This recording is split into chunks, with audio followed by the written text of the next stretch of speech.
Hello, takulandirani kuno ku Mabena Studio. Tabweranso ndi uthenga wina wa mtumiki wathu Twaibu. Mverani uthengawo komanso mutumizire achibale ndi alongo kwina kulikonse kumene ali kuti nawonso amvere. Tili mu nthawi ino yotsiriza. Ndikuyenera kungokuyankhani chemwali koma mosogozana ndi chifuniro cha Mulungu posapita mbali za mchitidwe ne mchemwali wanga mukuchita kukalonga kumene muliko. Ndikudziwa kuti mukufuna thandizo lochoka kwa Mulungu. Kuyankhaku ndiye thandizolo ndi chimozimozi kuti mufuna kupemphererana monga mwapempha.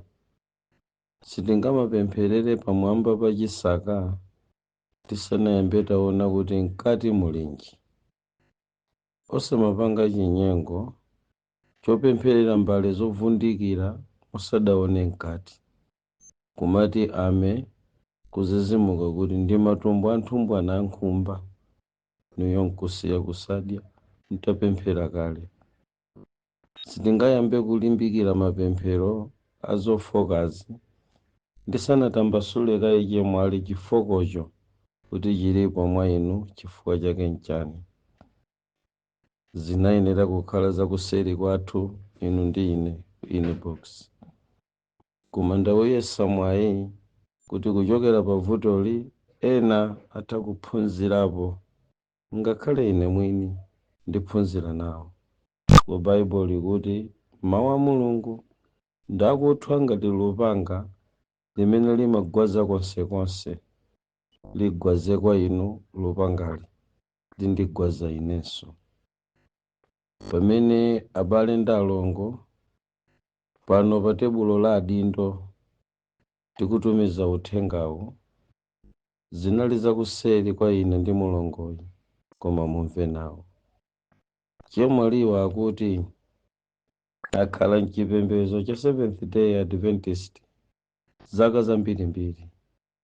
Iwowa akuti anabadwa kanthawi koma abambo awo anafa ali ndi zaka pafupi 90, amayi awo zaka pafupi 80 chakuti ena amachoka dziko lapansi. Koma akuti zaka zonsezo iwowa anaonerera makolo awo akukula mpaka iwowa kubadwa makamaka kuwaona akubadwitsa kubadwa iwowa kukhala mwana wa munyumbamo. Koma ku nthawi yayitali yonseyi mulongoyo akuti wakulira ndi kubadwira mchipembedzo cha Seventh Day Adventist. Akhala akutsatira malamulo chifukwa makolo awowa akuti amapembeza mu chipembedzo chakapembezedwe ka Seventh Day yakale. Kande kanali kotani ka Seventh Day yakaleko kadzafunika kafotokoze bwino. Ine ndingomatulako mawu amene iwo anagwiritsa ntchito. Mchemwaliyi akuti koma ngakhale wapemphera ndi makolo akewa mpaka kumwalira iyenso nkupitiriza kumapemphera Seventh Day yakumpoto chakukalonga uko kwa zaka zambiri zonsezi. Akuti iwo akufuna thandizo kuti ine ndathandize chifukwa apezeka ndi vuto ili. Kufotokoza kwake amati ndidayamba kupemphera kalekale, ndakhala ndikusunga sabata, koma ndikupezeka kuti ndili mwana kapena pathupi pachitatu panopa. Popatenga mkatinso mwa anthu opemphera nawo limodzi mu mpingomo ku department ya ma eroda wina adandipatsa kumimba. Tinanamizana kuti tisatengane tingayaluke. Zinandivutanso ndi mkulu wina wa ku department ya madikoni. Ndinachimwa. Lero ndachimwa ku AY mpaka ndinaganiza kuti mimba iyi ndichotse ndipo mankhwala namwadi koma yandikanika kuchotsa.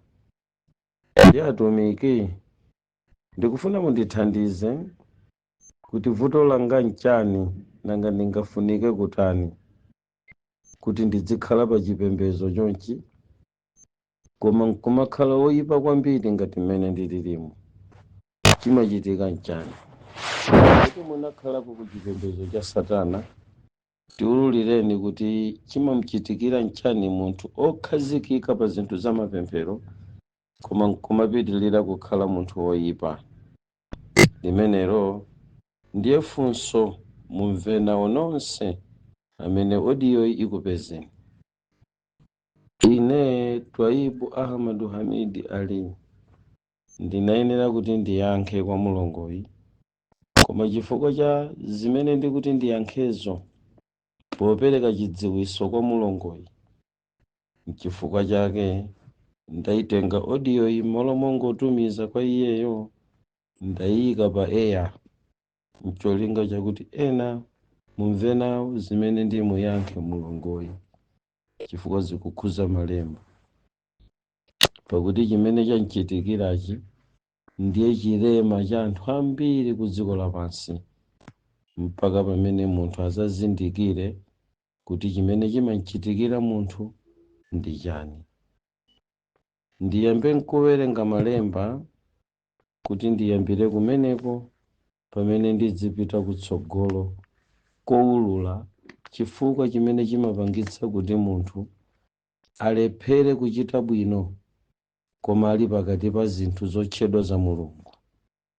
Katithandize ndi mtumwi Paulo amene adalemba chapter number 8 cha buku la Roma, anayikamba nkhaniyi ndi mavesi ochuluka pafupifupi 39 ngati si 40, koma mu vesi number 14 ndi mmene tili ndi yankho la chifukwa chimene chimachitikachi. Choncho tonse ana Mulungu tiyimike zochita zathu tipite kaye pa malemba. Malemba amenewa ndime yachiwiri ya gawo lakalembedwe format imene adalembera chapter number 8. Akuoneka kuti adayipasa ndime pafupi zitatu, koma mu ndime yachiwiri adayika mawu pamwamba akuti ife ndife ana a Mulungu.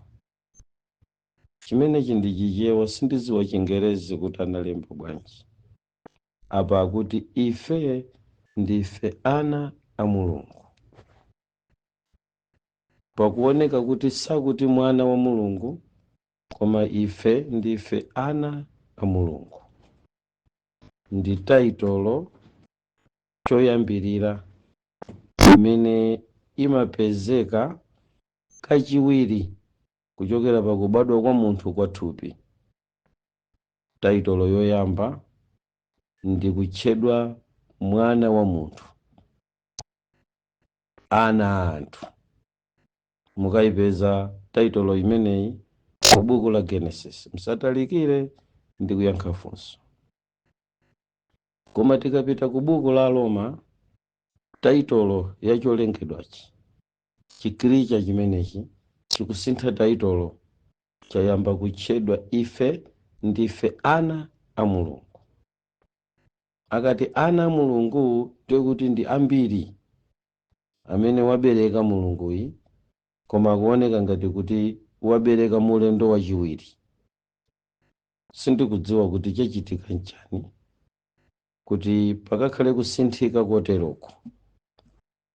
Gawo loyamba ndiyambe nkuti chemwali saonetsa kuti inu simunakhaleko mwana wa Mulungu koma mudakhalako membala wa chipembedzo cha Seventh Day Adventist kwa nthawi yayitali, koma simunayambe mwakhalako mwana wa Mulungu.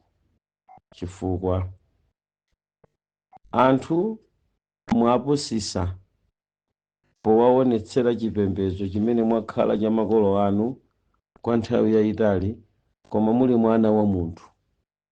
Ana a anthu amakhala m'makachisi mukamamva kuti machimo akuchitika koma akuchitikira kutchalichi, machimo ochitira pakachisi amene amapanga ndi ana anthu osati ana a Mulungu. Ana a Mulungu sachita chisawawa, chibalaliko, chinyengonyengo chimene inuyo mwachichita pakachisi malinga ndi kufotokoza kwanuko, nzosatheka.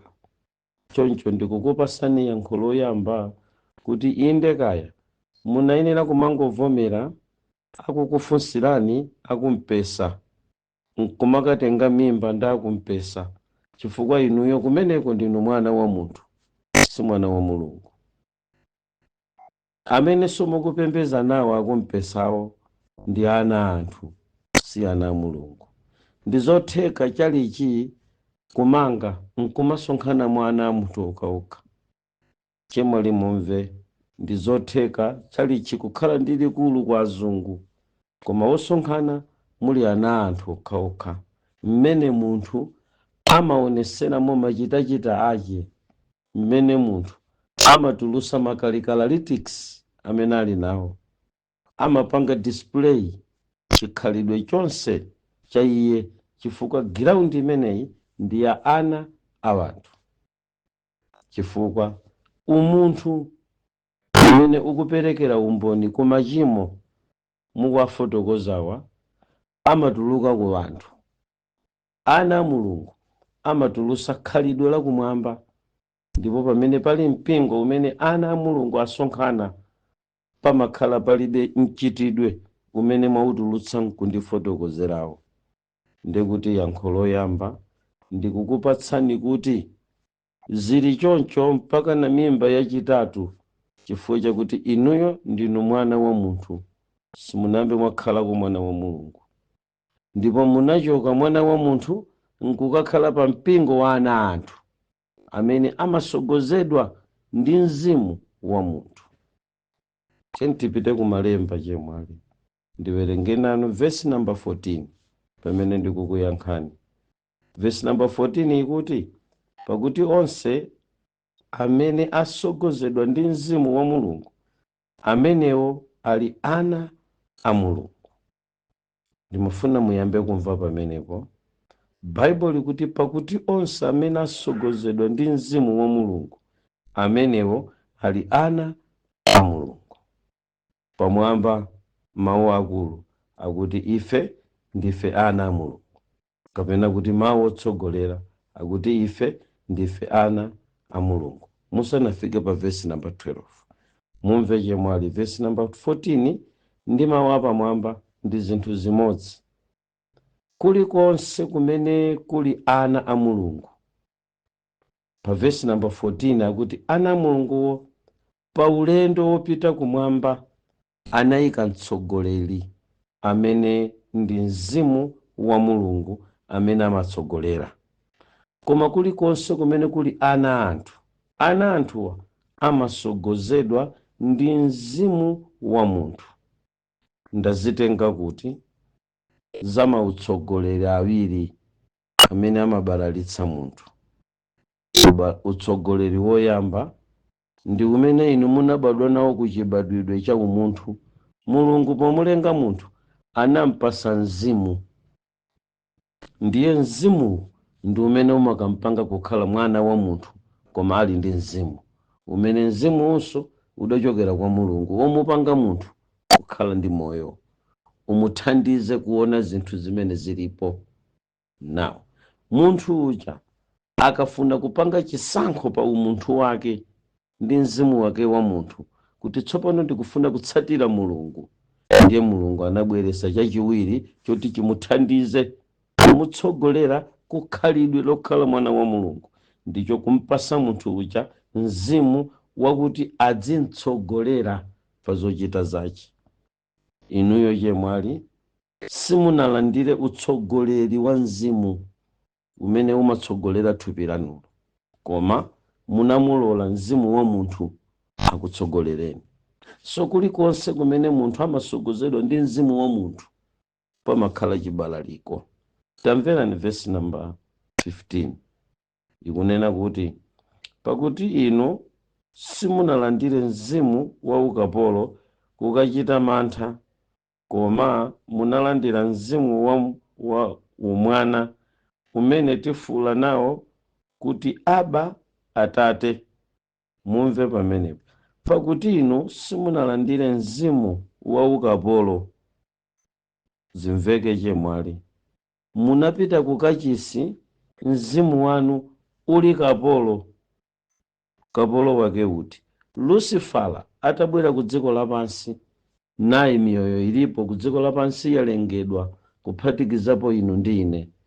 Iyeyo ngati mzimu anabwera kufuna kuzatsogolera, ndi anakupeza mzimu wa munthu umene ndi wofoka, ulibe chitetezo chilichonse, uli pansi pa umunthu, ukubadwa kuchokera kwa munthu wofoka otchedwa Adamu. Iye atabwera ku dziko limeneli anadzagwira ukapolo mzimu wa munthu, nkumautsogolera mzimu wa munthuwu kumene ukufuna. Choncho mzimu wochoka kwa Satana ukabwera umadzafunsira chibwenzi ku mzimu wa munthu kuti ungandilole ndikhale mtsogoleri wa thupi lako, wa mzimu wako. Ndiye mzimu ukakagwira ukapolo, mzimu uja umabwera kuzafunsira ntchito ya utsogoleri, otsogolera thupi lanu. Simunamve chichewa.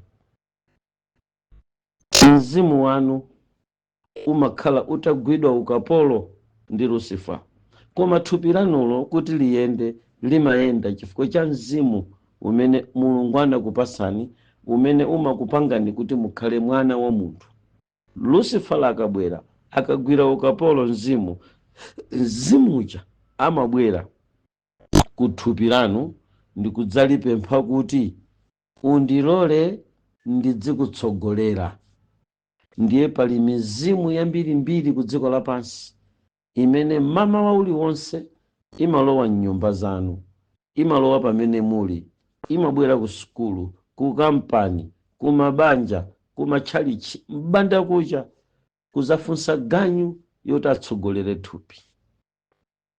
N'chifukwa chake kukacha mmawa mumayenda mmene mzimu akutsogolereni, mzimu uja wa munthu. Tsono chimenechi chitaonekera pamene munthu akufuna kusintha utsogoleri, kukakhala mtsogoleri wina mkati mwake kuti ayambe kutsatira Mulungu. Chinthu choyambirira chimene Mulungu amachita pa munthu uja ndi kumtumizira mtsogoleri amene akatsogolere thupi lachero. Ndi chifukwa chake Aroma chapter number 14 akuti, pakuti onse amene asogozedwa ndi mzimu wa Mulungu, amenewo ali ana a Mulungu. Musayiwale akuti ife ndife ana a Mulungu mmwambamo, kusonyeza kuti pali ana anthu amene timapeza ku Genesis chapter number 1, chapter number 3, ndi mabuku ena mmene muli chitayiko timapeza mwana anthu. Now, generation yopita kumwamba imayamba pamene thupi la munthu limasintha utsogoleri. Ngati tikunena za kupita kumwamba, sitinganene za kupita kumwamba without talking about the leadership.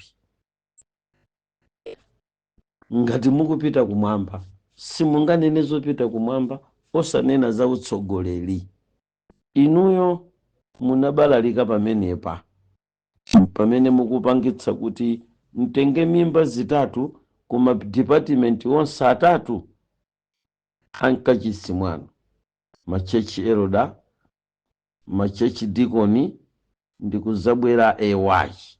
Onsewa munatolako mmodzi nkugona nawo konseku nkuchoka ko mimba. Lero mukubwera kwa mtumiki brother Twibe kuti mundipempherere. Sindingakupempherere mulongo wanga mpaka nitakuuza kuti chikukuvuta nchani. Ndi leadership, mtsogoleri wa moyo wanu. Mukasintha mtsogoleri wa thupi lanu, ndi pamene mapempherowa adzakhala ndi chochita bwino pa moyo wanu. Ndingakupempherereni lero inuyo nkuchira mimba mukuduka mutamwa mankhwalamo kuti mchotse. Nkukupemphererani nkuchira inuyo magazi nkubwerera amene mukuti mmafuna mutayewo, inde zingatheke zimenezo nkukhala bwino, koma still muzakhala kuti mukuyenda ulendo umene mukupita ku gahena chifukwa simunasinthe mtsogoleri. Mudziyamba mwasinthakaye mtsogoleri chemwali, muyambe mwasinthakaye mtsogoleri wa thupi lanu. Pamenepo ndi pamene mudzifuna mapemphero akuti mukachire, chifukwa kuchira kulibe phindu lililonse, chifukwa sikufanana ndi kothera kwa ulendo wa munthu. Ambiri adzakhala odwala mpaka kuchoka dziko lapansi, koma akafikira ku paradizo chifukwa iwo anasintha mtsogoleri. Tsopano mukasintha mtsogoleri otsogolera thupi lanu, ndi pamene chemwali muzapeze kuti mavuto amene wakulibe. Koma lero ine ntati ndikusanjeni dzanja, pamenepo iniyo nkuchira zoona chemwali, koma ulendowu still mtsogoleri simunasinthe, mukupita komweko. Zili ngati kuti mwangosintha galimoto koma driver ndi yemweyo, mwangosintha basi yokwera koma mwakwera ina imene yakutsitsani pa Baraka, koma ulendo mukupitabe ku Blantyre. Simunasinthe kalikonse, mwangosintha machitachita anjiramu. Ndiye chifukwa chake ndikuti pamene ndikukuyankhani chemwali mumve chifundo, mundikhululukirenso ine, chifukwa m'malo mongokuthandizani ndikukuyikani pa mbalambanda. Ulemu ndichite mu audio iyi nkusakutchulani dzina, koma na machimo mochitawa ndikwayika poyera kuti anzanu aphunzirepo kuti nchifukwa chani anthu timachita uchimo kuchalichi. Chifukwa kuchalichi kuja mwatsoka timakakhala mpingo wa ana a wanthu. Chifukwa kumene kuli mpingo wa ana a Mulungu, mchitidwe umenewu suchitika. Chifukwa chimene mchitidwe usungachitikire ndi chifukwa chakuti ana a Mulungu amakhala atasintha mtsogoleri, achosa mzimu wa munthu, ayika mzimu wa Mulungu watsogolere. Ndibwereze, amakhala kuti achosa mzimu wa munthu ndi ayika mzimu wa Mulungu watsogolere. Tikamanena nkhani yokhuzana ndi kusintha, kuti munthu uyu anasintha, sangakhale munthu wosintha musanasinthe mtsogoleri pa ulendo umene tikupita kumwamba. Zosatheka. Ndipo palibe munthu amene adzalowa kumwamba, mnena aliyense obadwa mwa mzimayi amene adzalola mzimu wa munthu umutsogolere, sangakafike kumwamba mpaka munthu ameneyi atasintha mtsogoleri. Tsopano Bible likuti pakuti onse amene asogozedwa ndi mzimu wa Mulungu amenewo ali ana a Mulungu. So mumve pa verse number 16 akuti mzimu yekha achitira umboni pamodzi ndi mzimu wathu. Ndimafuna mumve pamenepa akukupasani mzimu wa Mulungu pamodzi ndi mzimu wanu.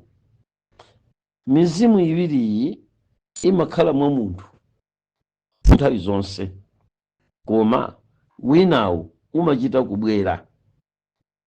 Pamene mumabadwa ndi mzimu wathu umene uli pa verse number 16, mzimu wa munthu umene umakhala kuti walephera.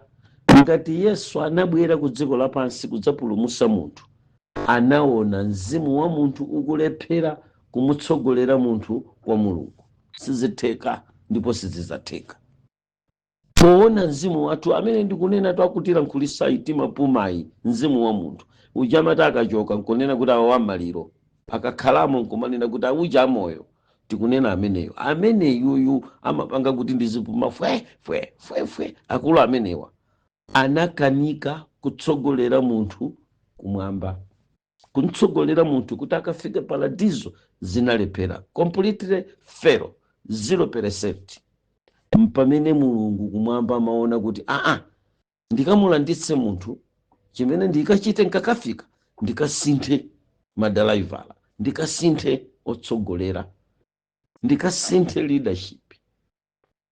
Mpamene iye atabwera tsopano akutulutsa mawu amene anayika mkamwa mwa Paulowa, pa verse number 14 kuti pakuti onse amene asogozedwa ndi mzimu wa mulungu ameneyo ndi amene ali ana a mulungu. Tsono pa verse number 16 ndikufuna kuti ndikapherezere zimene ndikunenazi. Mawu a mulungu akuti pasakuti mzimu yekha achita umboni pamodzi ndi mzimu wathu. Zimveke pamenepo. Now ndikuti pano tili ndi mzimu wa mulungu ndiye pali mzimu wathu. Munthu kuti akatchedwe mkhristu akufunika alole mzimu wa mulungu amutsogolere. Koma akachita makani osafuna mzimu wa mulungu amutsogolere ndikuti mkati mwa munthu uja mumakhala mzimu wa munthu. Now tingotenga kuti mzimu wa munthu uli mwa inu, mzimu wa mulungu uli mwa inu. Nditimvane pano. Ntchito imene amagwira mzimu wa munthu mkati mwanu ndikukupangani inuyo kuti mukhale ndi moyo muzipuma. Chifukwa akadzachoka ameneyo, akadzachoka nyumba imeneyi, basi nyumba imeneyo idzathera pomwepo, idzayikidwa pompo, idzaola, idzanunkha. Ndiye ntchito ya mzimu ndi imeneyi, kuyang'anira zinthu zimene zili ku dziko lapansi. Now ulendo wa munthu uyi ukufuna ukapite ku eternity, ku moyo osatha. Zivute zitani, mulungu akuti ulendo umenewo ndikufunika ndiperekemo mzimu wina. Ndiye akabwera mzimu kudzayamba kutsogolera, chinsinsi chake nchakuti mzimu wa munthu amayenera kugonja ndi kumvera kutsogozedwa ndi mzimu wina. So ngati mumaona makani ndi mzimu wa munthu umakathamangisa mzimu wa mulungu, ayiwe choka, ichichi nditsogolere ndine.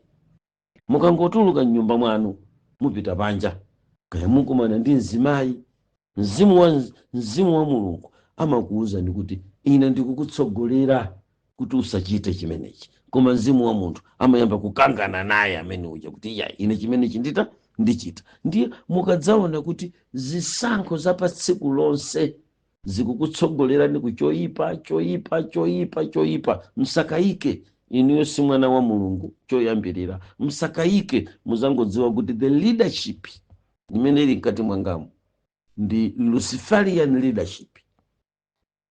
Chifukwa mzimu wanga umandiperekeza kumene ndikufuna, ndipo nthawi zonse zimene mzimu wanga wa ine munthu ukufuna kuchita ndi mapanga. Ndi mmene chemwe ali mudachitira.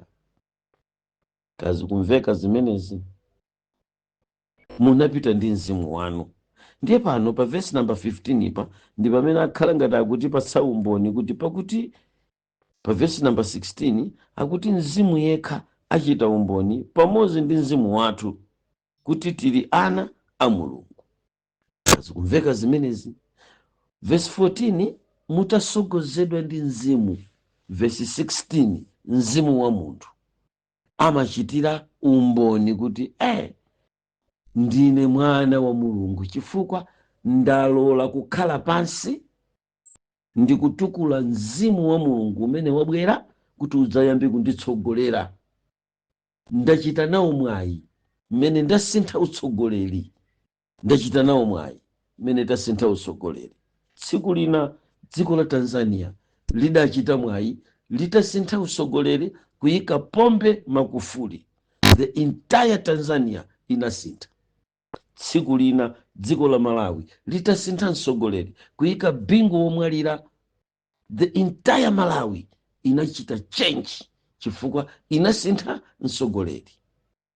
Pamene mukusintha mtsogoleri pali kuthekera konse kwakuti zimene muone zimakhala ndi phindu ndi tanthauzo lake.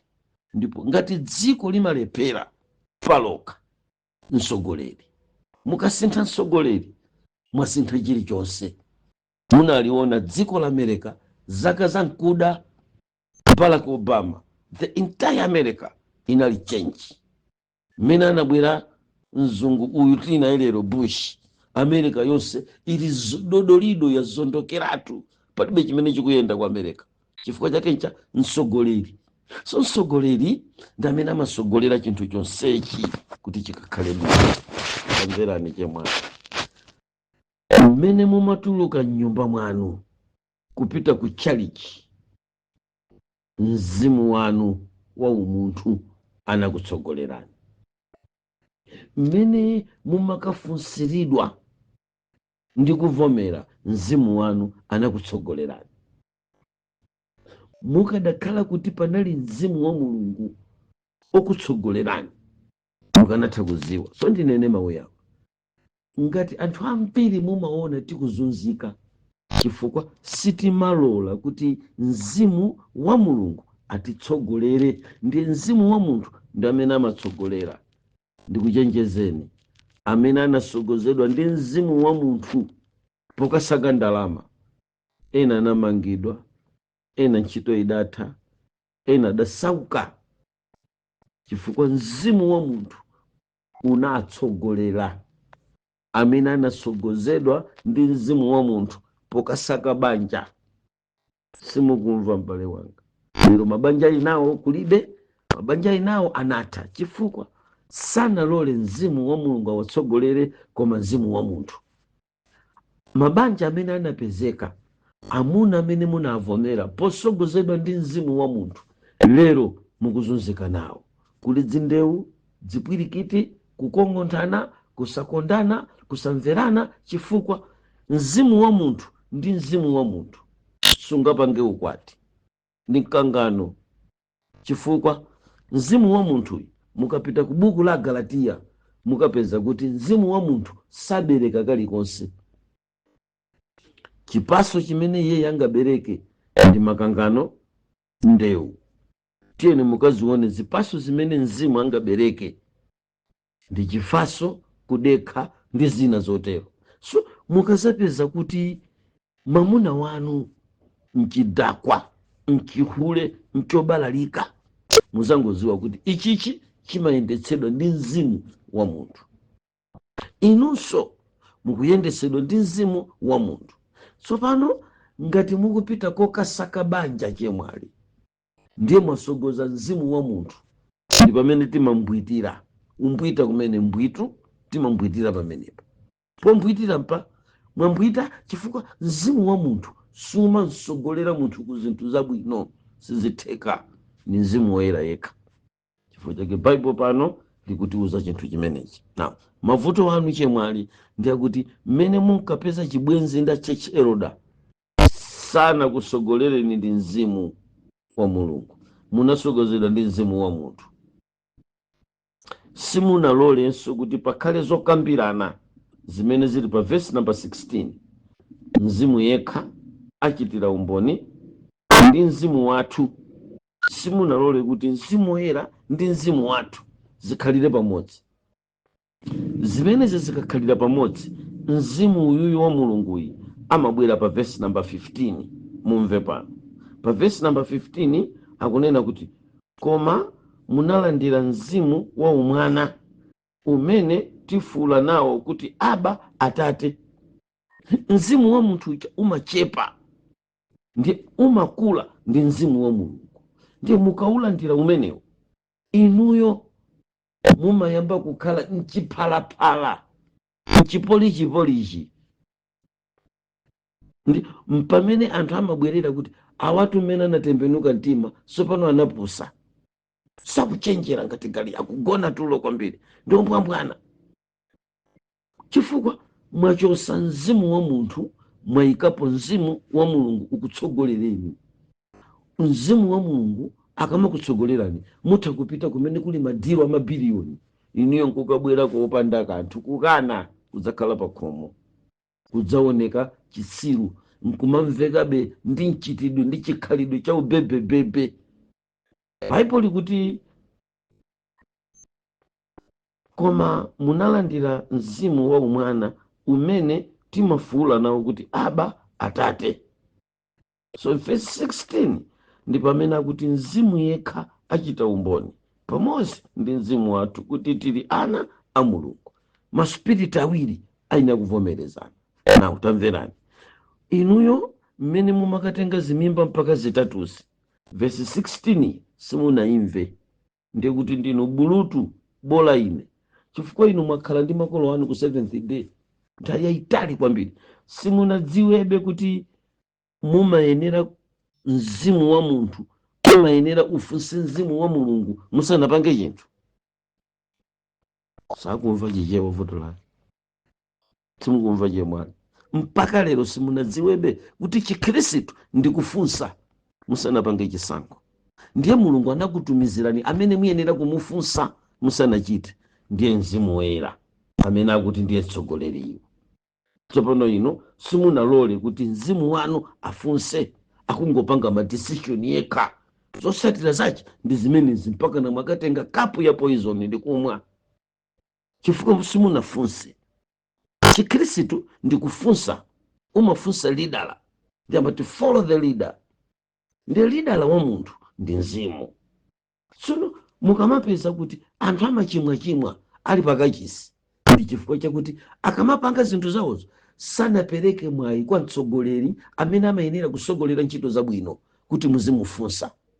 Industry ya chikhristu mulungu anayikako lidala, ndiye mzimu wake amene tiyenera kumufunsa. Mzimu wa munthu amakhala konko, koma iye asamapange ngati mmene angakapangire zisankho za kunyumba kwake, za kuthupi kwake. Ayi, amene afunse, chifukwa chinthu ichichi nchakumwamba, tikupanga zakumwamba. Ngati mwajoyina chipani chakumwamba timachita consult the Holy Spirit. Ndikhulupirira kuti mulungu wanga iwe ndine tili pamodzi, sindingakusiye choncho. Tipite kaye pa buku la 1 Korinto khala pompo dzipirira uku ndikuyang'ana. 1 Korinto chapter number 6 tiwerenga verse number 19. Ngati ili yomweyo tamverani pa verse number 19 akuti, kapena simudziwa kuti thupi lanu lili kachisi wa Mzimu Woyera? Chemwali sakumva chichewa vuto lake. Chisankho chakutembenuka mtima mumasanduliza kachisiyo. Thupi lanu lija limayamba kukhala kachisi.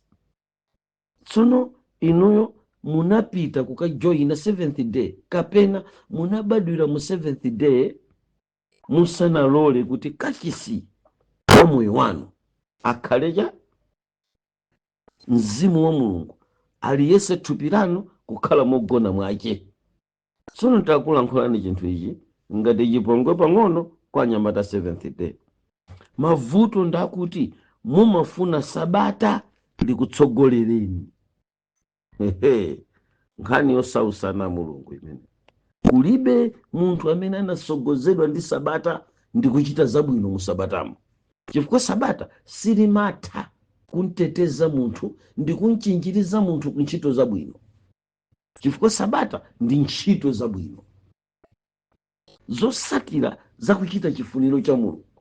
Payenera kuti sabata mukalione mukuphonya amene akanakuonetsani sabatalo. Chizimveka chichewa chimenechi kuti munthu ukasunge sabata pakuyena kukhala chikwama chosungira sabata. Ndiye chisogozo cha Mzimu Woyera, ndiye chikwama chosungira sabata. Sopano ino munapita ku seventh day nkubadwira konko, bwino lake mukuti munabadwa konko. Mwandisangalatsa statement ina mwafotokoza kuti chemwali mwanena kuti pakhomo pa bambo anga kwa zaka zonse zimene ndakhala ndili ndi bambo anga pamodzi 29 years ndikuziwa zabwino ndi zoyipa mpaka pamene amamwalira bambo anga. Ndikumaziwa zabwino ndi zoyipa kwa zaka 29. Sinaone pakhomo pa bambo anga pakuyaka moto. Sinaona bambo anga akutenga ng'ombe kukadyesa tsiku la sabata, kutanthauza kuti bambo anu anali ozindikira malamulo a mulungu. Chifukwa chani inu mwakanika kusunga malamulo a mulunguwa? Chikhalireni sabata muli nayo, ndipo mukuti pamoto simapita tsiku la sabata mwatero, ndipo mukuti palibe tsiku la sabata limene inu munagwira ntchito, koma chikhalireni ndinu munthu wochimwa. Simene pagona funso lanu. Ndiye ine ndikuti sabata simanthandiza munthu kusintha khalidwe, chifukwa munthu amafunika asinthe khalidwe kuti akasunge sabata, osati kuti asunge sabata kuti asinthe khalidwe. Sichikumveka chichewachi. sabata silisinthisa munthu khalidwe, chifukwa sabata ndizosatira zakusintha khalidwe kwa munthu.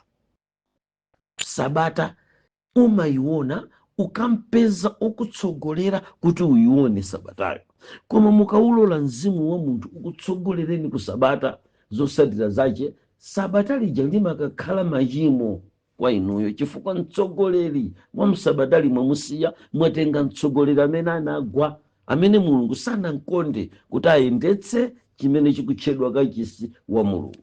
Ndi chifukwa chake wolemba buku la Korinto pano, amene ndi Paulo ngati sindikunama ine, vesi yake ya namba 19 akunena mawu akuti, kapena simudziwa kuti thupi lanu lili kachisi wa Mzimu Woyera amene ali mwa inu, amene muli naye kwa Mulungu? Ndimafuna mumve mawu kuti, kodi simudziwa kuti Mzimu Woyera amagonera mwa inu? Kapena simudziwa kuti thupi lanu lili kachisi wa Mzimu Woyera? Sono zizimveka zimenezi. Mthupi la munthu ndi mkachisi mmene Mzimu Woyera amakhalamo. Ndimafuna nnene chinthu chimenechi, ana Mulungu kuzungulira ku dziko lonse lapansi. Inuyo ndinu nyumba, ndiye nyumba imeneyo chemwali pamodzi ndi anthu nonse mukundimvera mumayenera kulowa zinthu zitatu, ndipo ngati zinthu zitatu zimenezi zisizilowa mwa inu, chikhristu chimenecho achimwene chalephereka completely. Tadikira ndikuwuzeni chinthu choyamba chimene chimayenera kulowa mwa inu ndi Mulungu Atate, amene ndi mtetezi,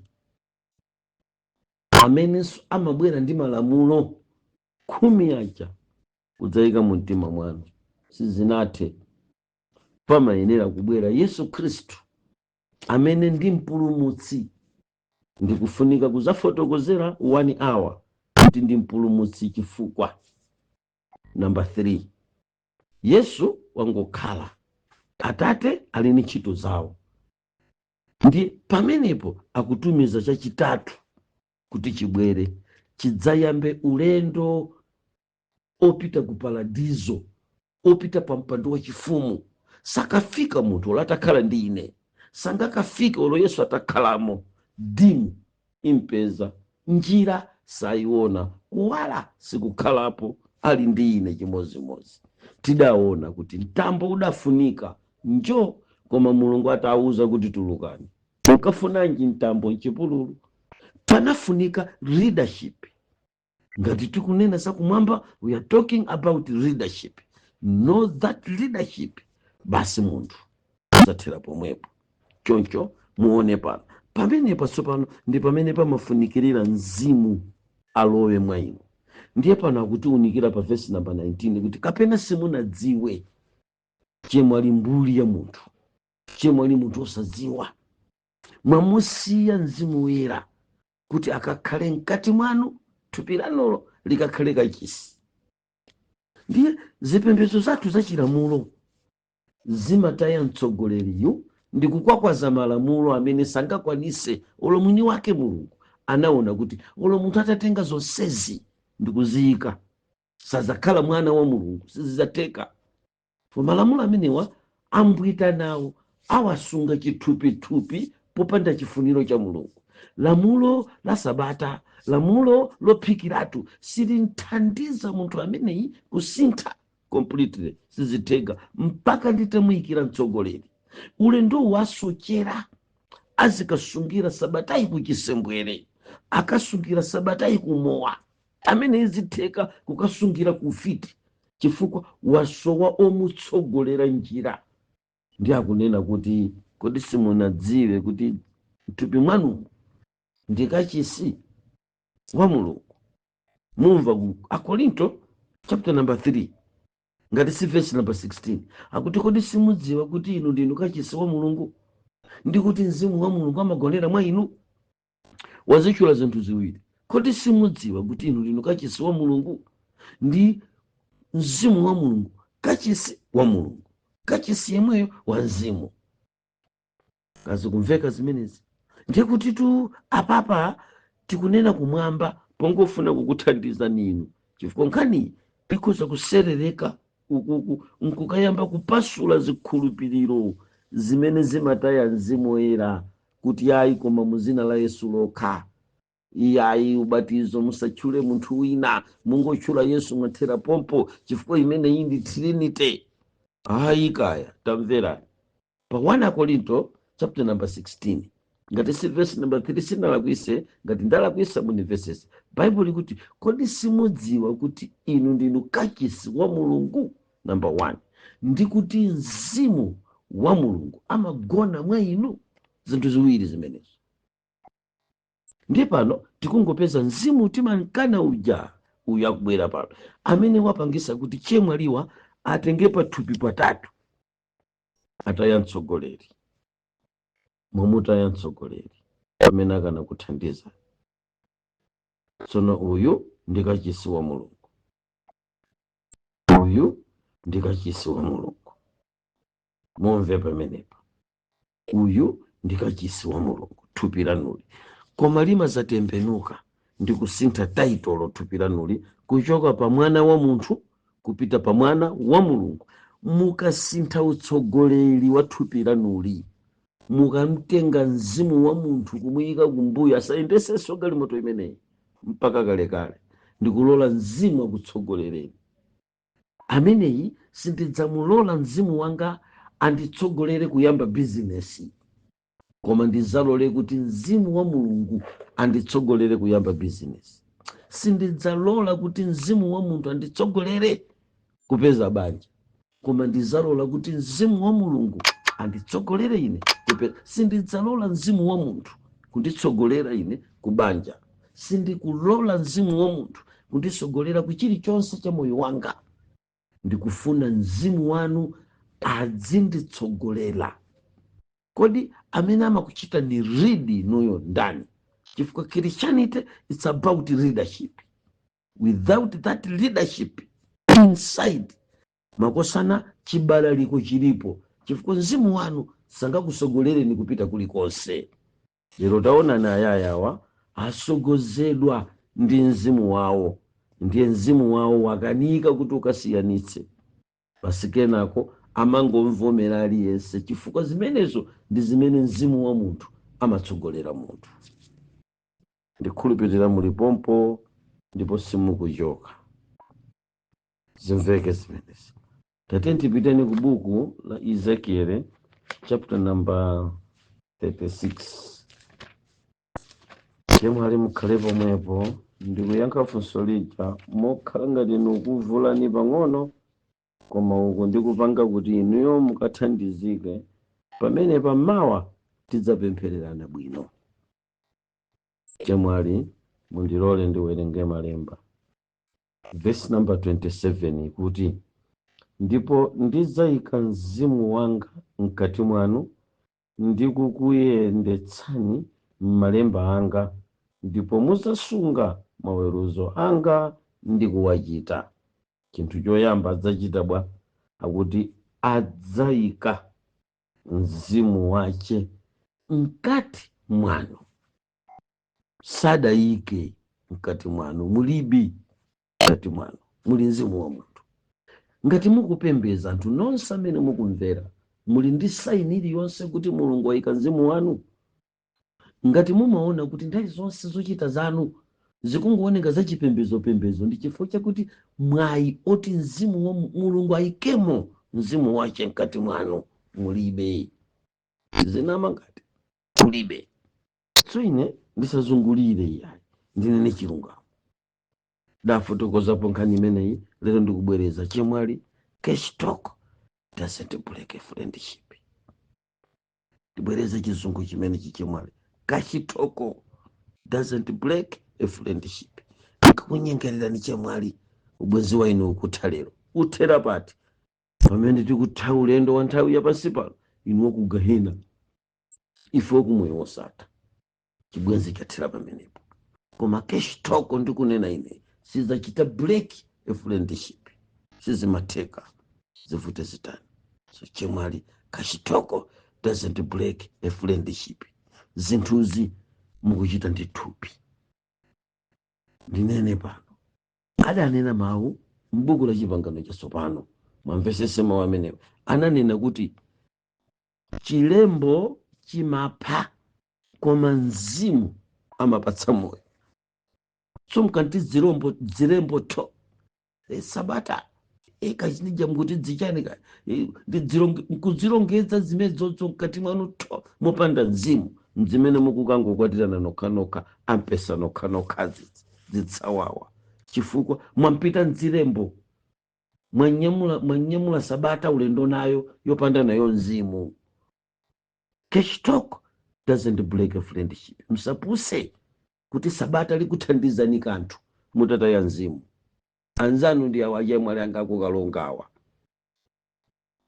Mumve pano zakasate chakuti akupembeza koma taona chisawawa chake lero kupempha thandizo mmene matumbo akuduka ngachimwene mundipempherere tizipemphera kuti cha nsadapemphere nane ndiyerekedwe ndikuphunzitseni kayi kuti chemwali ngati simusintha mtsogoleri mesa matumbo adukanso mawu amene sindanga mukamwaso poizo mukavomeranso wina apa mwatenga waku ewayi ndikuti ulendo wokupathfinder umene ulendo wokupathfinder umenewo musakaikire ulendo wokupathfinder na wapathfinder apereka yawo ma elders anapereka yawo madikon anapereka yawo ewayi apereka yawo pano mapathfinder nawo sapereka yawo ngati ndikusiye kechitoko chemwali doesn't break a friendship.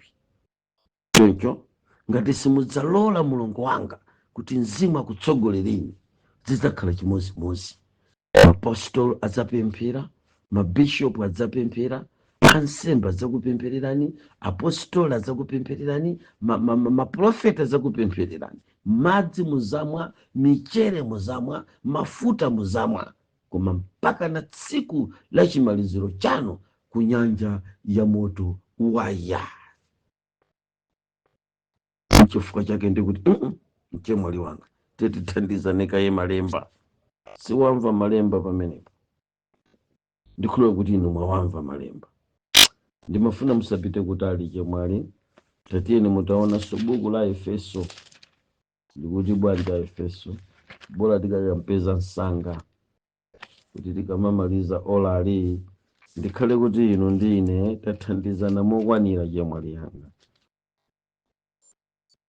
Efeso chapter number 4 ndimafuna tiwerenge limodzi verse number 30 ngati sindaphonye.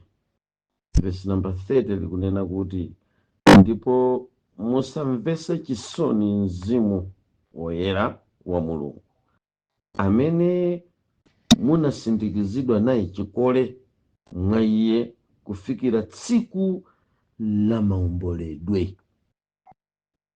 Mumve pano pamakhala maliro chifukwa mmene munapita ku buku la Korinto anatiuza kuti mzimu wanga wa ine Mulungu ndi mzimu wathu, kunena mzimu wa munthu zimachitirana umboni.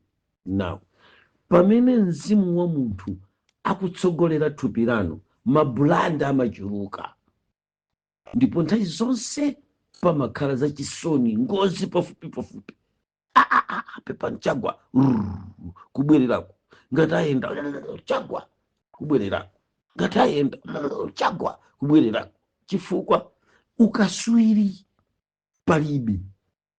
Mzimu wa munthu alibe ukaswiri oyendesa ngakhale thupi lache lomwe. Ndi pamene mumamuona paja kuti amatha kulitenga thupi limeneli nkukaliponya mchindoko waya, alibe ukaswiri. Angalitenge thupi limeneli nkuyenda nalo ulendo nalo kukaliponya muedzi waya, alibe ukaswiri. Sanayambe nchifukwa chake pakuti iye uja alibe ukaswiri akulola kuti mzimu abwere kuti adzathandize kuyendesa thupili. Ndeso pano mumve chimene chikunenedwa pa verse number 20 akuti verse number 20 chapter number 4 ndikuyamika Mulungu Atate wathu masiku onse. Efeso chapter number 4 verse yake ya number 30 ndimeti mawerenga. Verse number 30 imatuuza kuti tamvera. Verse number 30 pakuti pakuti